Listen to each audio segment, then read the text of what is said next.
Sourate Furqan, verset 40. Certes, eux, une pluie de calamité qui leur fait tomber dessus, ils sont passés par ce pays. Et est-ce qu'ils ne voyaient pas cela? Non. Eux, ils n'espéraient pas être ressuscités, c'est-à-dire une nouvelle création, ils n'espéraient pas cela. Et quand ils te voient, ils font de toi seulement un sujet de raillerie. Est-ce que c'est lui que Dieu a envoyé comme Mahdi et il se raille de notre prophète? Et dans la fin des temps, leur attitude vis-à-vis du Mahdi va être pareille. Et si vis-à-vis de, on n'avait pas montré de détermination, il allait nous faire égarer de nos divinités. Et à l'époque, ils sont dans la point de vue darwinisme matérialiste. Notre prophète explique la création de Dieu, l'unicité de Dieu, et le fait de s'opposer à cela, il voit cela comme un mérite. S'opposer à notre prophète, à la vérité, il voit cela comme un mérite, et il se loue de cela. Et il allait nous égarer de nos divinités. Et le jour où ils verront le châtiment, ils verront celui qui est le plus égaré, dit Dieu le Très-Haut. Et est-ce que tu as vu celui qui a fait comme divinité ses propres passions et désirs? Cela veut dire que c'est quelque chose de très grave. Regardez, ses propres passions et désirs. Est-ce que tu vois celui qui l'a transformé en divinité? Il n'agit pas selon le Coran, il agit selon sa propre mentalité, selon ses conjectures.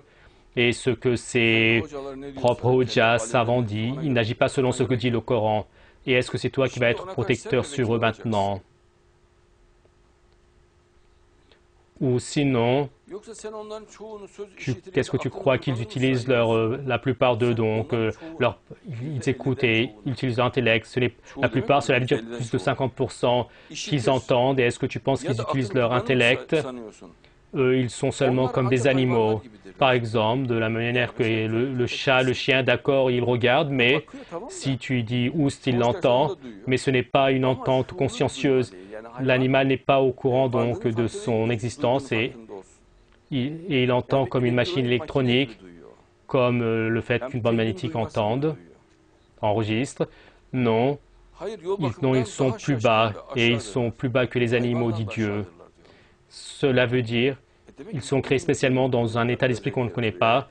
Et c'est à part, ils ressemblent aux animaux, mais ils sont plus bas que les animaux, car chez les animaux, il y a la miséricorde, la compassion, il y a la propreté, n'est-il pas? Donc l'animal est innocent et eux ne sont pas comme les animaux. Dieu dit ils sont encore plus bas.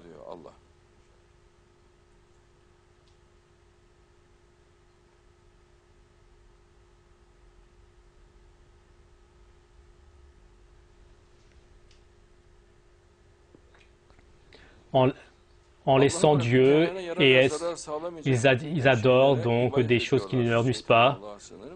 Et l'incroyant vis-à-vis de son Seigneur est celui qui soutient le diable, qui est derrière le diable, c'est-à-dire qui soutient l'Antéchrist. Et Dieu dit que celui qui soutient l'Antéchrist est dans l'incroyance.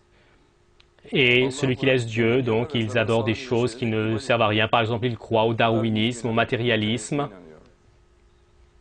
Et en le sachant ou pas, il tombe dans la croyance. Et en le sachant ou pas, il soutient l'Antéchrist. Alors, il tombe dans la croyance, il sort de la religion. Et parfois, il n'est même pas au courant.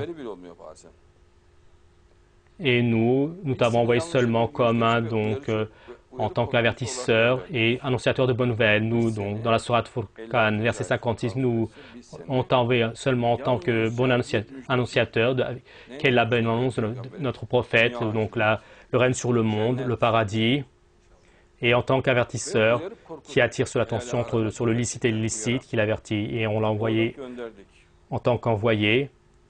Et verset 56, Sourate Furqan, Sourate 25, je l'avais dit auparavant également, donc 25 et 56. Quand on multiplie 25 par 56, cela donne 1400 de l'Hégire, c'est-à-dire 1981. La valeur abjad numérique, c'est également 1981. Maintenant, ici, il y a une chose extraordinaire, et ce n'est pas à faire comme si on ne comprenait pas. Dis vis-à-vis de cela, vis-à-vis de ton Seigneur, je ne veux pas de salaire de votre part, la seule chose que je veux, c'est cela. Je ne veux pas d'argent, je ne veux pas de biens, et je veux que vous soyez les gens qui aillent sur le chemin que Dieu vous ordonne. Dit notre prophète, Toi, remets-toi à Dieu qui ne meurt jamais et qui est vivant, et car Dieu ne meurt jamais, et pour l'éternité, Dieu ne meurt pas. Et Dieu vient de l'éternité, et jusqu'à l'éternité, Dieu ne meurt pas. Et quand je dis il vient, il part, pour Dieu, auprès de haut niveau, il n'y a pas de temps. Et donc Dieu est infini. Oui. Dit, s'il n'y avait pas vos invocations, est-ce que Dieu vous aurait donné de la valeur? Cela veut dire que l'invocation est très importante. Regardez, dit Dieu, s'il n'y avait pas vos invocations, Dieu ne vous aurait pas donné de valeur. Seulement, vous avez nié, et désormais, le châtiment de cela va être inéluctable. Cela veut dire, qu'est-ce qui empêche le châtiment? C'est l'invocation. De quoi est-ce que le musulman a besoin? De l'invocation. Ouvre la porte. Par exemple, il va faire un discours. Oh mon Seigneur, fais-moi bien parler, va dire le musulman. Il va manger, oh mon Seigneur, de ses nourritures. Fais que je prenne de la saveur et fais que cela me soit une guérison. Et accorde-moi le fait de te louer. Et le musulman doit se donner à fond dans l'invocation, mais pas une invocation qui fatigue.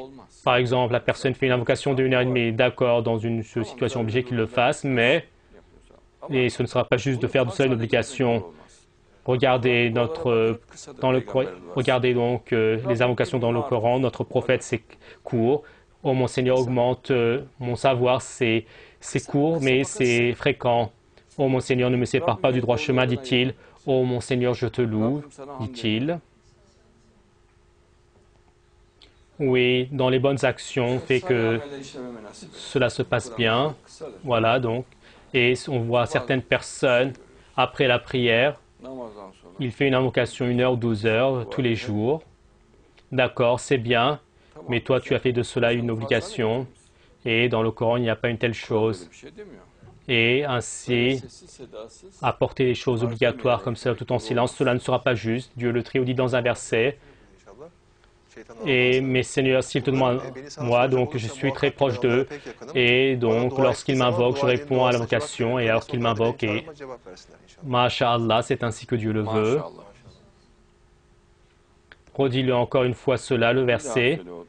Je demande la protection de Dieu contre le diable. Si mes serviteurs me demandent sur toi, certes, je suis très près d'eux, et quand ils m'invoquent, je réponds à leurs invocations, et alors qu'eux également répondent à mon appel. C'est-à-dire, moi, Dieu le Très-Haut, je suis près de vous, plus près que votre veine jugulaire. Invoquez-moi, je vais répondre à vos invocations, dit Dieu, si Dieu le veut.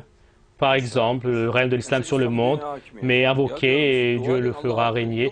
Et il dit non, donc, et ce sont les incroyants qui rompent donc l'espoir en Dieu.